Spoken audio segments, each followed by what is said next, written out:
अस्सलामुअलैकुम। उम्मीद करता हूँ कि आप खैरियत के साथ होंगे। गोल्ड की वीकली फोरकास्ट के साथ हाजिर हूँ। अगर हम इस वीक देखें तो गोल्ड ओपन हुआ 1757 के पास, 1750 के लो बनाए, हाई बनाए गोल्ड ने 1800 के आसपास के, और क्लोजिंग दी है 1767 के आसपास। यानी कि तकरीबन $10 के गेन के साथ गोल्ड इस वीक क्लोज हुआ है।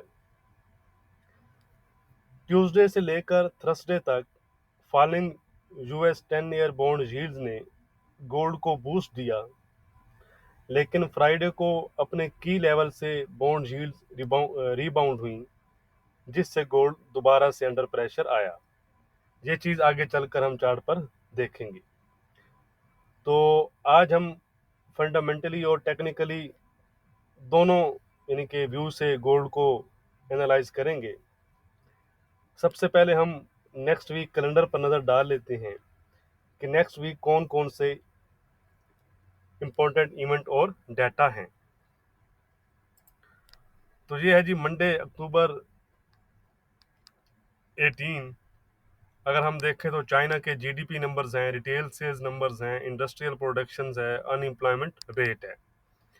क्योंकि चाइना दूसरा बड़ा मुल्क है यूएस के बाद, तो इसलिए हम इसको गोल्ड पर इसका कुछ यानी कि जो इसकी जो इकोनॉमी है उसका और डाटा का हमें असर देखने में आता है।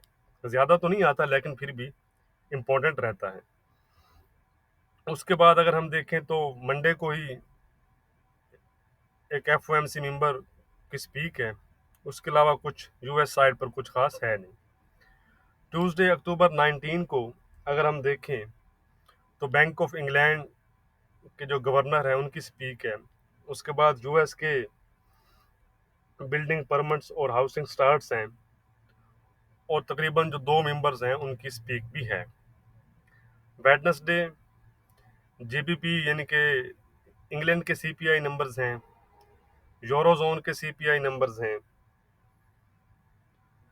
यूएस की साइड पर क्रूड ऑयल इन्वेंटरीज हैं, एफओएमसी मेंबर स्पीक है और बिगी बुक है। थर्सडे को देख लेते हैं जी। थर्सडे को यूएस की साइड पर फिलीफेड मैन्युफैक्चरिंग इंडेक्स है, अनएम्प्लॉयमेंट क्लेम्स हैं एज यूजुअल, और एग्जिस्टिंग होम सेल्स नंबर्स हैं। फ्राइडे को जी, फ्राइडे को अगर हम देखें तो जर्मन के मैन्युफैक्चरिंग पीएमआई नंबर्स हैं, यूरोजोन के पीएमआई नंबर्स हैं, और शाम को यूएस के मैन्युफैक्चरिंग और सर्विसेज पीएमआई नंबर्स हैं, और एफओएमसी मेंबर एक वो स्पीक करेंगे। तो ये तो हो गया जी हमारे नेक्स्ट वीक के डाटा। तो अब हम बात करते हैं थोड़ी सी फंडामेंटली। अगर हम देखें तो वेडनेसडे को जो यूएस का इन्फ्लेशन डाटा आया, उसके बाद गोल्ड में एक अच्छी तेजी देखने में आई, क्योंकि वो दहाई की बुलंद तरीन सतह पर ये नंबर आए। उसके साथ साथ जो चाइना के इन्फ्लेशन नंबर्स आए वो भी दहाइयों की बुलंद तरीन सतह पर आए, जिससे गोल्ड को सपोर्ट मिली।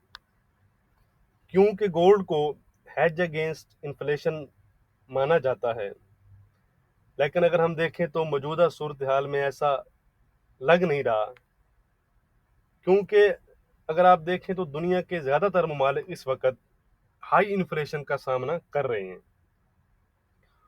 और याद रहे कि इन्फ्लेशन गोल्ड का फंडामेंटल ड्राइवर भी है, और increase in inflation is positive for gold. लेकिन फिर भी जो गोल्ड है वो आउट परफॉर्म नहीं कर रहा। इसकी वजूहत आगे जाकर डिस्कस करते हैं। दूसरा एक इशू था जो मैंने आपको कहा था कि जो गोल्ड को सपोर्ट दे रहा है, एक तो एवरग्रांडे का इशू है चाइना का, लेकिन उसके साथ एक और चीज़ थी स्टैगफ्लेशन। स्टैगफ्लेशन रिस्क ये क्या है? आसान लफ्ज़ों में बताता हूँ कि बढ़ती हुई इन्फ्लेशन का इकोनॉमिक ग्रोथ को स्लो कर देना, इसको कहते हैं स्टैगफ्लेशन। और इसमें ख़ास तौर पर जो ऑयल होता है उसकी बढ़ती हुई प्राइसेस का बड़ा अमल दखल होता है। अगर आप देखें तो जो ऑयल की प्राइसेस हैं वो इस दफ़ा यानी कि रिसेंटली अपने एयरलीज हाई पर चल रही हैं, जिससे ऑल ओवर द वर्ल्ड आपको जो कंट्रीज हैं उनमें ऑयल की प्राइसेस में इंक्रीज नज़र आ रहा है। लाजमी बात है कि जब ऑयल की प्राइस इंक्रीज होगी तो उसका जो इफेक्ट है आपको रोज़मर्रा की जो रूटीन है, जो चीज़ें हैं, उस पर पड़ेगा और इन्फ्लेशन को वो इंक्रीज करेगा। तो इसलिए ऑयल की बढ़ती हुई प्राइसेस से जो आजकल मार्केट में है कि ये स्टैगफ्लेशन का जो रिस्क है, इसके बारे में बात हो रही है। लेकिन बहुत से जो एक्सपर्ट हैं उनके नज़दीक कि stagflation will not happen again. क्यों? कि अभी भी जो जीडीपी नंबर्स हैं वो अभी भी काफ़ी कंट्रीज़ के स्ट्रॉन्ग साइड पर हैं। तो आने वाले दिनों में इस चीज़ का जो नंबर्स होंगे तो इस चीज़ का पता देंगे कि बड़े ममालिक जैसे यूएस, चाइना और यूरोप वगैरह के हैं कि उनके जो जीडीपी नंबर्स हैं वो डाउन होते हैं या नहीं। तो ये जो चीज़ थी, ये जो चीज़ें हैं ये गोल्ड को सपोर्टिव हैं। लेकिन अब हम आते हैं कि तो फिर गोल्ड आउट परफॉर्म क्यों नहीं कर रहा। इसकी एक मेन वजह यूएस का सेंट्रल बैंक है और उसकी मॉनेटरी पॉलिसी है और उसकी हाकिश टून है। इस वीक में अगर आप देखें जो जो भी डाटा आया यूएस का, वो तकरीबन तमाम का तमाम ही पॉजिटिव आया है, मैक्सिमम डाटा। और ख़ास तौर पर जो इन्फ्लेशन नंबर्स आए और बढ़ती हुई इन्फ्लेशन की वजह से फेड पर इस चीज़ का दबाव बढ़ रहा है कि आप कह रहे थे कि ये आर्जी है, लेकिन ये तो स्ट्रॉन्ग साइड पर ही नंबर्स आ रहे हैं। तो इन्फ्लेशन को कंट्रोल करने का जो मेन टूल होता है वो मैंने आपको एक दफ़ा बड़ी तफसील से बताया था। वो होता है कि हाइक इन इंटरेस्ट रेट, कि आप इंटरेस्ट रेट बढ़ा दें, और रिड्यूस इन असेस्ड परचेज, यानी कि बॉन्ड जो बाइंग आप कर रहे हैं उसको डिक्रीज कर दें, मतलब टेपरिंग स्टार्ट कर दें। तो ये चीज़ मेन कंट्रोल एक टूल होता है जो इन्फ्लेशन को कंट्रोल करता है। और फेड के तमाम इमरान भी आपको हाकिश नज़र आ रहे हैं।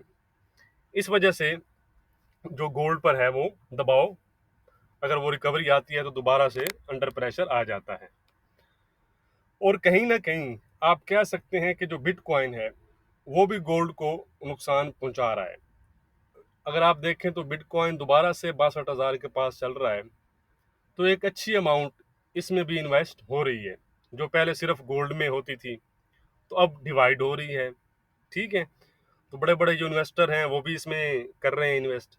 तो ये एक फैक्टर भी है, चाहे एक लाइट फैक्टर ही है, लेकिन ये फैक्टर एक है। चलें जी, हम अब चार्ट पर चलते हैं और टेक्निकल देख लेते हैं कि क्या सूरत हाल है। तो सबसे पहले हम एज यूजुअल डॉलर इंडेक्स और बॉन्ड यील्ड्स के चार्ट को देखेंगे। अभी तक आपने वीडियो लाइक नहीं की तो लाइक ज़रूर कर दिया करें, सिर्फ यही इतनी सी आपसे रिक्वेस्ट होती है।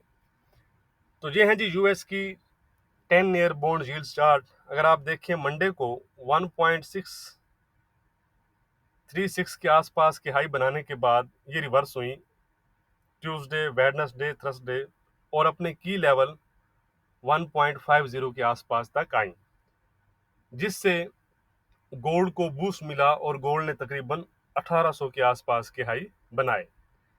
लेकिन फ्राइडे को दोबारा जब डाटा रिटेल से नंबर पॉजिटिव आए तो उसके बाद दोबारा हमें एक रीबाउंड नज़र आया और 1.50 से यानी कि बाउंस करके 1.574 के आसपास क्लोज हुई। दोबारा से इनका रीबाउंड होना, ये जो अगर आप कैंडल देख लेते हैं तो सेम इस तरह की कैंडल आपको, इनवर्स कैंडल आपको गोल्ड में नज़र आ रही होगी, तो जिससे गोल्ड अंडर प्रेशर आया। तो ये वो मेन वजह थी गोल्ड के लिए। ओवरऑल अगर हम बॉन्ड यील्ड्स को देखें तो अभी फिलहाल भी ये पॉजिटिव जोन में चल रही हैं। अपने की लेवल जो 1 पॉइंट यानी कि साइकोलॉजी लेवल भी है 1.50, उससे रीबाउंड भी हुई हैं, दोबारा ऊपर ही चल रही हैं। तो अभी भी जो हमारा व्यू है वो पॉजिटिव ही है बॉन्ड यील्ड्स पर। दोबारा से अगर अपने इस हाई को ब्रेक करती हैं 1.64 आप कह सकते हैं, तो दोबारा से ये 1.70 और 1.76 तक जा सकती हैं। दूसरी साइड पर अगर ये 150 ब्रेक करती हैं और दोबारा से एक मेन लेवल आपको याद हो तो 1.30 का था, वो अगर ब्रेक करें तो फिर हमारा, और इस ट्रेंड लाइन को भी ब्रेक करें तो हमारा व्यू नेगेटिव होगा। तो बॉन्ड यील्ड पर अभी जो हमारा व्यू है वो पॉजिटिव बना हुआ है। ये है जी यूएस का डॉलर इंडेक्स, जो इस वक्त 95 के आसपास क्लोज हुआ है। ये फिलहाल आप देख सकते हैं कि क्लियर हमारे एक अपर चैनल में है। अगर आप इसमें दरमियान में भी एक चैनल बनाए तो उसमें भी ये अपर साइड पर फिलहाल चल रहा है। इसके लिए जो मेन अब इशू है वो ये वाला हाई है। अगर आप ये हाई देखें और दोबारा इसने जो ये हाई बनाया है, ठीक है जी, यानी कि 94 आप कह सकते हैं कि 55 या 60 का एरिया है। इसके ऊपर अगर निकलेगा तो हम कह सकते हैं कि ये 95 और 96 की तरफ जा सकता है, या इसी चैनल में अगर मूव करता है तो भी जा सकता है। तो जब तक ये डाउन साइड पर ये चैनल ब्रेक नहीं करता, और वैसे भी फंडामेंटल भी थोड़ी सी सपोर्ट है इसको, यानी कि ये जब भी डाउन आएगा तो ऐसे इसको डिप बायर जो होते हैं वो दोबारा इसको मिलेंगे, ठीक है जी। यानी कि अगर ये 9350 या 93 तक भी आता है तो एक अच्छा, यानी कि बायर जो है इसको एक अच्छा लेवल समझेंगे बाय करने के लिए। तो इसलिए भी ये सपोर्टिव है, और हमारे चैनल के मुताबिक भी फिलहाल ये पॉजिटिव जोन में चल रहा है। तो डॉलर इंडेक्स और बॉन्ड यील्ड्स दोनों जो हैं वो डेली चार्ट पर हमारे सामने पॉजिटिव हैं। अब हम चलते हैं जी गोल्ड के चार्ट पर। ये है जी गोल्ड का चार्ट। ये एक हमारा लॉन्ग टर्म व्यू था जिसको वीकली में इसने गोल्ड ने ब्रेक किया है और अब इसके डाउन चल रहा है, ठीक है जी। ये एक हमारी रेजिस्टेंस लाइन है, फॉलिंग रेजिस्टेंस लाइन। एग्जैक्टली आप देख सकते हैं कि इसी के आसपास से रिजेक्ट हुआ गोल्ड। इसलिए मैंने आपको यही रेजिस्टेंस एरिया दिया था थर्सडे को, जब गोल्ड अपने हायर साइड पर चल रहा था। तो वीकली चार्ट पर अगर हम देखें तो ना इसने जो support become resistance trend line थी उसको ब्रेकआउट किया है, और ना ही फॉलिंग रेजिस्टेंस लाइन का ब्रेकआउट किया है। तो अभी तक भी हमारा वीकली चार्ट पर जो गोल्ड पर व्यू है वो नेगेटिव ही है। जब तक गोल्ड इस फॉलिंग रेजिस्टेंस लाइन को ब्रेक नहीं करता, अगर इसको ब्रेक करता है तो आप कह सकते हैं कि 1834 और 1855-50 तक जा सकता है, और इवन उसके ऊपर फिर दूसरी जो यहाँ से अगर हम लाइन लगाएं फॉलिंग, उसको ब्रेक करता है तो फिर 1900 और 1900 अपने हायर साइड पर भी जा सकता है। तो फिलहाल वीकली चार्ट पर गोल्ड वीक जोन में है। अब हम चलते हैं जी डेली चार्ट पर। तो ये है गोल्ड का डेली चार्ट। मैं थोड़ा सा इसे जूम करता हूँ। ये जो लाइन है, ये कल वीडियो में भी मैंने आपको बताया था, और मैंने आपको कहा था कि ये एज ए हिंट आप इसको देख सकते हैं। इसको दिखाने का मकसद यही था।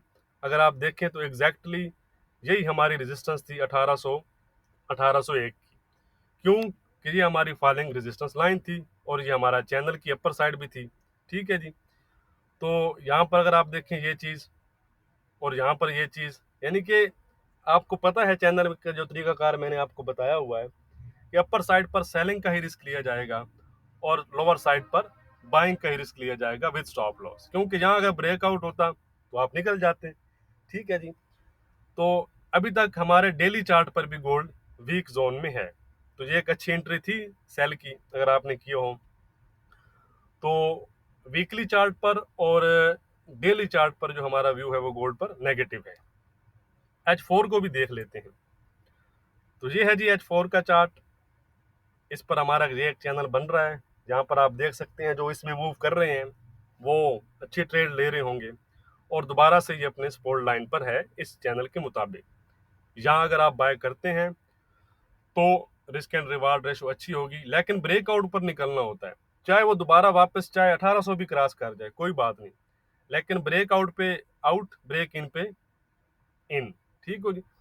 चैनल का इसी तरह आपने इस्तेमाल किया, जितने दफा ब्रेकआउट ब्रेक इन करे आपने वही उसी तरह करना है। मैंने आपको बताया हुआ है।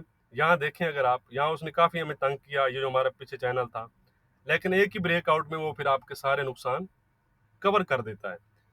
तो इस चैनल को आप फॉलो कर सकते हैं अगर आप H4 में ट्रेड करते हैं। तो याद रहे कि जिस टाइम फ्रेम में आप ट्रेड करते हैं आप उसी टाइम फ्रेम को फॉलो करेंगे और उसी के ब्रेकआउट पर ट्रेड लेंगे और ब्रेक इन पर भी ट्रेड लेंगे। याद रहे कि यहाँ हम इंट्राडे की बात नहीं कर रहे, पोजिशनल और स्विंग ट्रेडिंग की बात कर रहे हैं, तो उस लिहाज से आपने ट्रेड करनी है।